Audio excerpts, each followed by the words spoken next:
Jam në xhamin e Prezës që do t'ju tregoj një thesar që është brenda. Xhamia mendohet që është e vitit 1528, po vetëm formën fillestare të saj, ndoshta dhe më e herët sepse fillimisht ka qenë kish dhe më pas është kthyer në xhami në vitin 1528 në formën aktuale, është xhami goxha e madhe, është kryesisht rreth fillimit të shekullit 19. Është e gjitha me gur, qëndron mbi hyrjen e xhamisë e Kalas Prezës, përballë është kulla e sahatit dhe flamuri që janë ndërtuar në formën përfundimtare rreth të njëjtës kohë, pra edhe kulla edhe sahati. Këtej është e gjithë zona e Kalas që mund të shihet, por ju thash që do t'ju tregoj një thesar që nuk është me origjinë shqiptare, por që gjendet në Shqipëri dhe është dhurat. Shiheni pamjen e Kalas. Tani po mundohem të hyj brenda për t'ju treguar. Xhamia është shumë e madhe, do të më shoqëroj dhe kujtimi. Shihni sa e madhe është. Është gati e pabesueshme në përmasën e saj, po të kesh parasysh Prezën. Kujtim, mirë se të gjeta njerë. Do t'ju tregoj pastaj thesarin, mirë se të gjeta. Tani po t'ju çoj njerë te sekreti, pastaj do t'ju tregoj. Kujtim, ky është, shiheni, kjo kuti mban një Kuran që është shumë i rrallë. Do të tregosh pak historinë, Kujtim, si erdhi ky Kuran këtu, pastaj të tregojmë detajet. Në solli dhurat presidentit turk Erdogan. Këtë Kuran e ka sjell dhurat presidenti Tayyip Recep Erdogan në vitin 1915, ai e ka sjell me një valixhe me 2015. Në 2015, kjo është valixha në të cilën është vendosur Kurani. Gjëja më e rrallë është se ky Kuran është shumë i rëndë. Sa i rëndë është, Kujtim?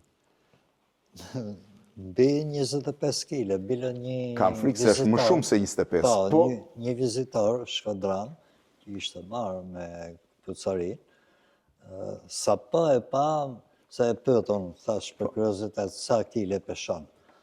Gati 30 kile. Nga e kuptove, sepse letra, tha, është për lëkurë. Në fakt, nuk janë me letër, është me lëkurë, po unë të provoj njerë peshën e Kuranit. Do me thënë, është aq i rëndë, se se keni iden, Kurani, por është i mrekullueshëm, është i punuar i gjithi me dorë, dhe është gjëja që duhet keni parasysh. Pra. Dhe në thanë që vetëm 3. Dhe janë 3 kopje në gjithë botën. 3 kopje që janë 2 në Turqi. 2 në Turqi dhe kjo kopje që Erdogani e solli. Sipas shoqërosëve. Po. Shife tani, është letra, nuk është letër, është lëkurë. Është lëkurë me metodat më antike të prodhimit të Kuranëve dhe e gjitha e bërë me dorë. Edhe vizatimet me dorë dhe i shkruar me dorë. Do të thënë të bësh një Kuran në të tilla përmasa është spektakolare, shifeni. Dhe është jo i bukur, po është shumë i bukur. Tani, po pse Erdogani ja solli Prezës dhe nuk ja çoi Tiranës, për shembull, apo Krujës? Së di. Nuk e dini. Ishte dëshira e tij. Kështu që ky është një lloj thesari kur e mendon që gjendet në Shqipëri, edhe pse nuk ka trashëgimi shqiptare drejt për drejt, por çështja është që ky është një prodhim special, i gjithi i bërë me dorë, i larë me arë duhet jetë i gjithi. Është i gjithi i larë me arë, me lëkurë sipër, me fletë lëkure. Kujtim, a do më ndihmosh ta fusim vendin e vet? Patjetër.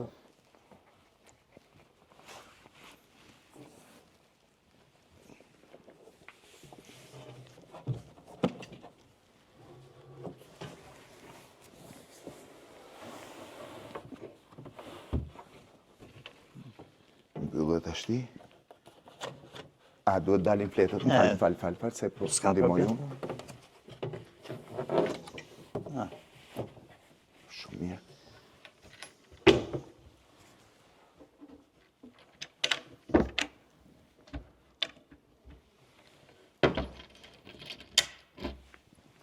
Ja dhe Çelsat, e një prej 3 Kuranëve që ekzistojnë në botë, kujtim, Takzoni është pjesë e dhurat e presidentit turk Tayyip Recep Erdogan. Duhet fusim dhe valixhen, harruan valixhen, kështu shku se ke mendjen.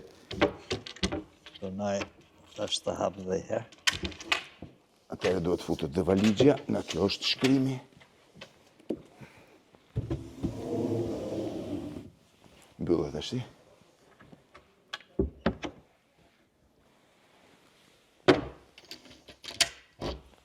Urdhëro. Takzoni. Faleminderit. Kjo ishte tani t'ju tregoj pak për xhamin. Kjo ka qenë në bazën fillestare këtu, apo jo këtu tregohet? Po, këtu te muri. Kur vjen tuke muri, e kupton që versioni i parë i xhamis ka qenë deri këtu. Pra këtu ku jam unë, nëse e përdor si rrugë, janë vetëm kjo pjesë këtu, ka qenë xhamia e vjetër.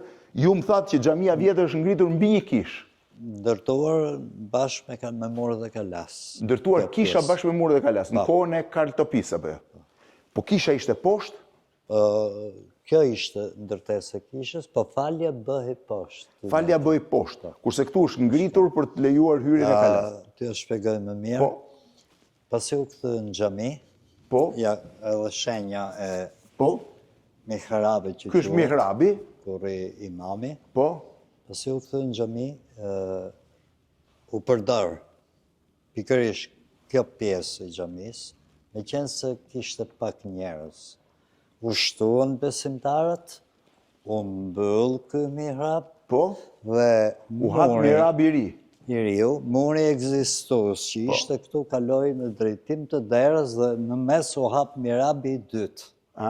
Dhe pastaj i treti atje. Pastaj, meqense u shtuan prap besimtarët, u mbyll mihrabi i ky, dytë. muri u spostu atje ku është sot ekzistuesi. Pra, do të thënë muri parë ka qenë këtu, muri dytë ka qenë aty, dhe muri tretë aty ku është sot. Aty ku është sot, po xhamia shumë e madhe, sa e gjatë është? Po, nuk e di të them drejtën, s'kam çfarë të them. Tani para se të shkoj te xhamia do ta mas vetë me hapat, them sa është, po do t'ju tregoj një perl, tani kujtimi mund t'ju tregoj. Në këtë vend. Jo, mund të vazhdojmë edhe me këtë. Po. Kur erdhën që bën rekonstruksionin, ato tika, nuk i pëlqeu suvotimi, sepse ishte suvotim kooperative, gunga.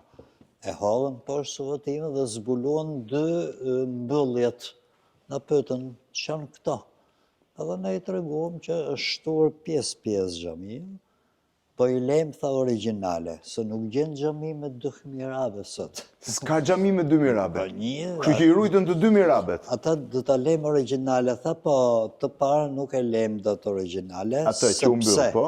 Na ikën një pjesë e mirë e sipërfaqes xhamis ku bëhet falja, se do t'i fillojmë, tha, këtu gërmimet për të nxjerrë shkallët.